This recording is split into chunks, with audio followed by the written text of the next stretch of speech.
Good morning, everyone, and all of those out in La La Land. Padma and I last weekend were away in Dallas at the invitation of our community there to do a Kriya retreat, a retreat for Kriya yogis. And in the planning of it some month or two ago, there was a certain amount of reluctance on our part, of course, to Texas, like who wants to go there? Sorry. And this and that. So in the negotiations, if you will, I said, I'll only come if you promise to give me a shirt that says I survived Texas. Which so far I think I have. Y'all understand now? We had no reason to be particularly sanguine about the experience, being Texas and all. And it was in the 90s and this and that. So I can't say that Padma went with a great deal of enthusiasm, but in fact it was a very blessed retreat. And we know many of the people there, and they're struggling. Like, they've had to give up their rented Ananda center, like other Ananda centers around the world have had to do, have done during the pandemic. And so people are feeling not very connected. So this retreat, which we thought was a bit unusual, was on a beautiful 50-acre property in and around Richardson, Texas, north, I guess, north of Dallas. And it was quite lovely. We had a wonderful time. It was very inspiring. So first things first. Well, like the reading said, first things first, meaning focus and establish priorities, is a dictum for success in anything, everything. Our health, our relationships, our job.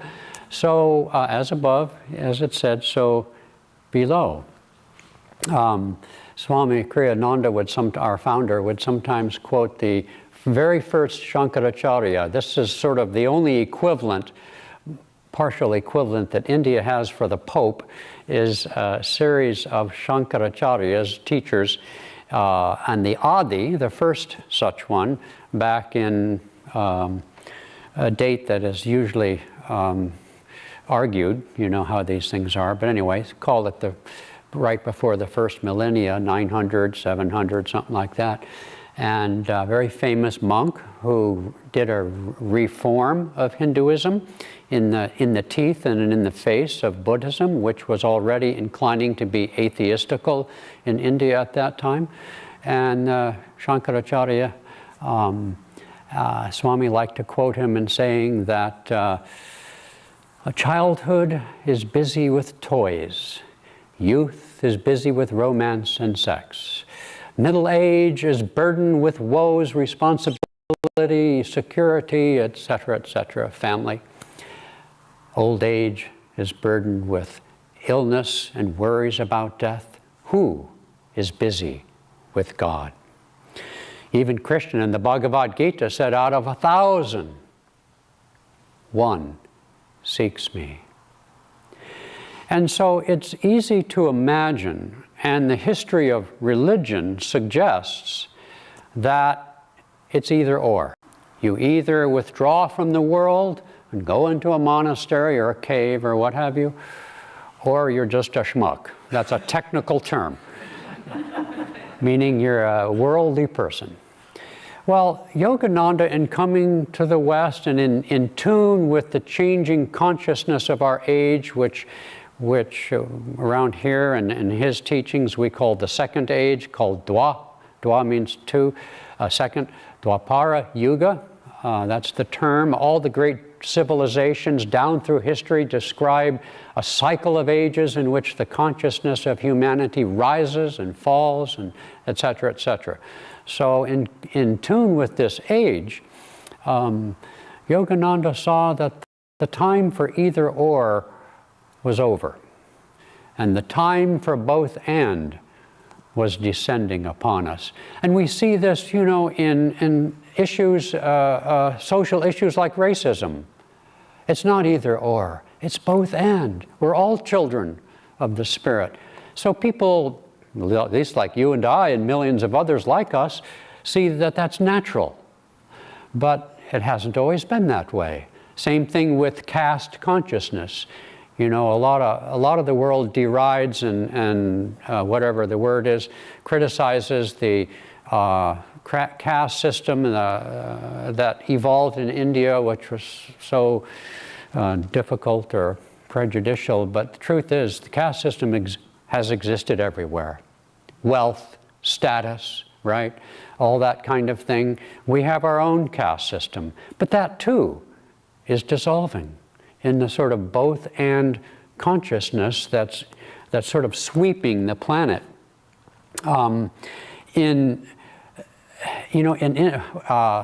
Morley and I don't see anyone immediately here that went with us, but on our last trip to India with a group of people, which we sincerely hope to reestablish those trips, we went to an amazing place outside the town of Puri, India, where Sri Yukteswar had a seaside.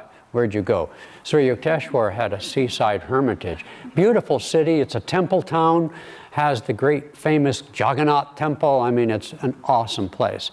But a couple of miles out of town, maybe a half-hour drive or something, is this an amazing place. It's called the Konark Temple. And what's amazing about it isn't even there anymore. It was destroyed. I don't know how. But what's left, it would just blow your mind. But it's a good example of the ancient and very wise teachings of India, which are expressed as if in 4 stages of life. Artha, the pursuit of possessions and establishing oneself. Kama, the pursuit of pleasure and enjoyment, okay? And Dharma, as we move through middle age, we have to raise our children, at least in an archetypal sense, and we want to do right by our children, we want to do right by our job, our family, our community, etc. And then finally, towards the end of life, moksha. You begin to think and ask the big questions of life. And you want to find God, perhaps. You want to find truth. And so those are called Artha, Kama, Dharma, and Moksha. And in the Konark Sun Temple, typical of some temples throughout India, all of which are just, I mean, when you see them for real, you just can't believe that such things could ever have been made by human hands. But I can't go into that today.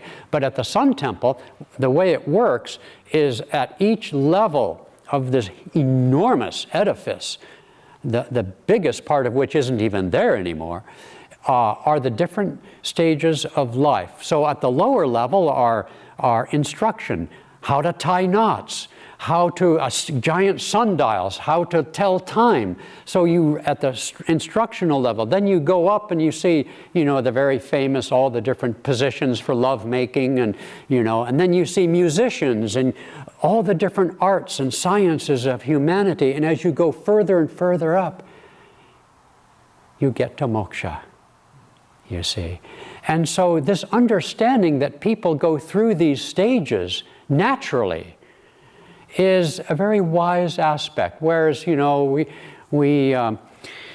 talk about the Puritan ethic and all that stuff. By the way, I've read a wonderful book that Jamana gave me that actually described the Puritans in completely different terms. Again, I don't have time for that. But, let's just say that our either-or Western culture has inflicted a great deal of mental and emotional confusion, if not suffering, on people. In the East, where the civilizations are far more, long-lasting and so forth, the wisdom is that people simply have to find out for themselves. And when you add to that, of course, a teaching of reincarnation, it's like, oh, I get it. Yeah, I have time. I don't have to go to hell because I'm such a schmuck. And so, this thing, first things first, in other words, if you're burdened by a particular desire that you can't overcome, sometimes, and I have to be careful not how I say it, but how you apply it, sometimes you just have to do what you have to do. And rather than suppress the desire and mull over it day after day, week after week, year after year, and suffer the psychological consequences of suppression. Even Krishna in the Bhagavad Gita says, of what avail suppression? And so to act in some way that first things first means to take care of your business, take care of your karma, deal with it, is what we're talking about. On the other hand, Jesus' quote, seek thee first the kingdom of heaven, and all these things will be. This is the either-or formula, isn't it? Seek ye first the kingdom of heaven, then all these things shall be added unto you. Well, that's also true, because it's both and. It's also true that to the extent that our thoughts and our aspirations and even our desires can be elevated to a higher octave of consciousness, a higher octave beyond just ego consciousness, then added unto us is the satisfaction of that expansion of consciousness. You see, it's very nuanced. And Swami Kriyananda, our teacher, the founder of Ananda, his guru, our spiritual teacher, Paramahansa Yogananda, once told him, probably more than once I'm gathering, but I'm not sure, Swami Kriyananda, he said, make your ideals practical. Swami was a very powerful individual, and in a material sense was, though not for himself, but in terms of the number of books he wrote and this, that, and the other. But he had to work at it. In the very beginning of the founding of Ananda Village, our first residential, intentional community, money was not his thing. He was born into wealth, like many great saints down through the ages, but he disdained it, had no use for it. His father once said to him, I'll buy you a tuxedo. I mean, this is way back, in the 30s or something. Tuxedo? I don't think, have I ever worn a tuxedo? Nah. Anyway, our own son grew up and he refused to wear shirts with a collar. He would only wear T-shirts. Or shirts with a button. Huh? No buttons on his shirts. Okay. I didn't hear her, but then I never do. So now you interrupted my flow of thought, something about a T-shirt. And so his father said, I'll buy you a tuxedo. And Swami, he wasn't Swami then, he was James or Don, said, forget it, Dad.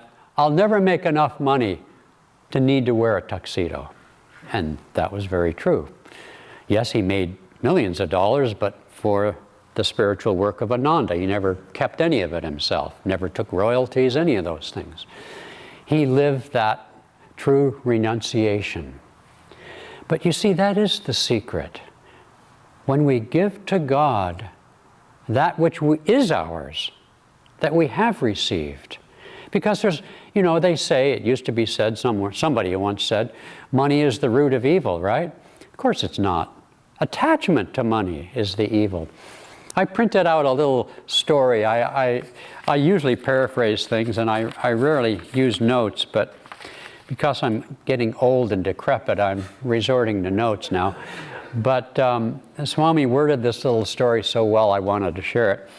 For often, Swami would encourage us in our meditation, let's say at the end of the day, as most of us meditate before bed, or even lying in bed, he would say, visualize a bonfire and go through the day. We Catholics were told to practice recollection, I think it was. Anyway, go through the day, he said, and throw into this mental bonfire any attachments or any irritations or impatience or anything that happened that day, and whatever other attachments you have to people or things,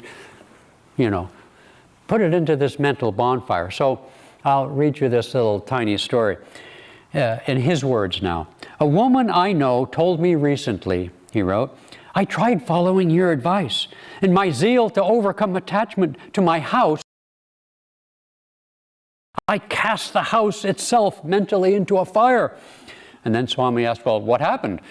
The house burned down to the ground.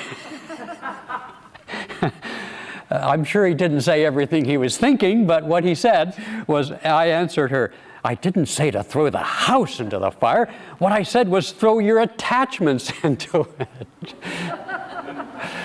In his wonderful book, towards 2009, he created the worldwide Nayaswami order.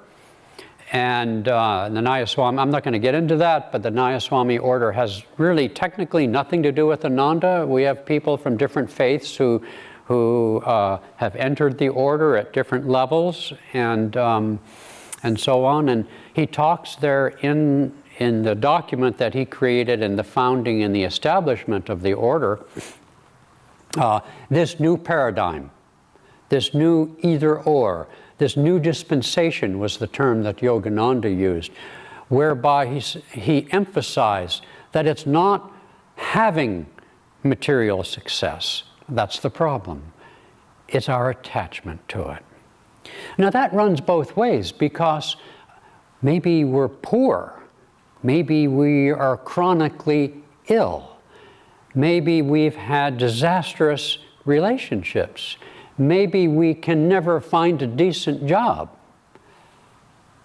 Attachment, non-attachment is still the solution, you see, because we're entering in a new age of inner awareness, not just outer form of rituals and dogmas and, you know, what church do you belong and all that kind of thing, some of which has its value, I don't knock it, but we're becoming more self-aware at this time in human history.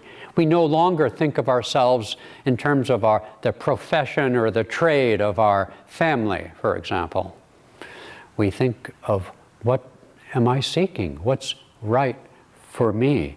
So this is, you know, the non-attachment, in other words, is the key. And one of the things that Swami Kriyananda would advise us, or advise in his workshops and talks he probably did thousands of lectures, wouldn't you say? Thousands of not radio programs, but I mean, he did a lot of radio programs and TV interviews and even movies. But is that the way we can work with that is when you have an attachment, I want to have a house. Like Shay, I want to have a job. Nothing wrong with having a job, right? But when we can elevate what we want, and all these things added unto you, I mean, it's great to have a job, right? I mean, you don't want to be poor. And, you know, there are people, even today, yogis that I know, who define their spirituality by what they don't have, by what they don't do. It's okay, but it's still superficial, because it's defining myself, and thereby others, by the outer form. The secret, then, is to offer to God, to offer to the Guru, to offer into Spirit, even the things that I seek. For example, if having a good job means like last year, we raised over $1 million. You raised over $1 million. We had no reason to expect that you could do that. We thought it would take 3 years. So when we offer to God that which we are and that which we have, and I don't just mean mentally, I mean in a dynamic, a job is dynamic, a relationship is dynamic, a house needs a lot of work. Believe me, I have to mow the lawn all the time, it drives me nuts. And so when we connect the dots, then added unto us starts with the satisfaction of the expansion of our egoic-based desires into something more meaningful. Perhaps I can give more. Perhaps I can help other people. Perhaps I can go on retreat or go to India with Morley and I. You see what I mean? I remember the example Swami would sometimes use, which is very, I've seen just lots of needs for this example, even among my yogi friends, which is that if you have the habit of spending more money than you ought to. Okay? It's funny that yogis would have that problem, but it's because we live in a culture that encourages spending more than I have. Okay? Then spend for others. I don't mean exclusively. Expand that. Maybe help other. I know people. Like Morley over here, he can't shop he wouldn't know where to find a mattress, even though Linwood's surrounded by mattress stores. And so if you're a shopper, you're really good at that sort of, help other people shop. You see, you take what you are, what you have, and you expand it to help other people or to help a spiritual work, whatever is appropriate for you. And by that, you release the attachments, the self-identifications to those talents, skills, those things which you have. Now, of course, I'm preaching to the choir here. We have such a wonderful group of yogis and people who live and affirm non-attachment. But we all have our stuff, right? I mean, we all have our stuff. So it isn't really either or, and yet it sort of is. You see the subtlety of the nuance between the both and. So here's the temptation, and I guess I better shut up pretty soon because Padma's starting to, she's starting to twitch over there. And I'll sort of end with this thought. There's a temptation on the spiritual path. And we see it in the prosperity teachings of Christianity, all the different things have these prosperity teachings. We think that we can have our cake and eat it too. That's the delusion. But I'll tell you a secret, and I may not end on that note because I have to check my notes. I can end on this note. The secret is you shouldn't want your cake and eat it too. That's it.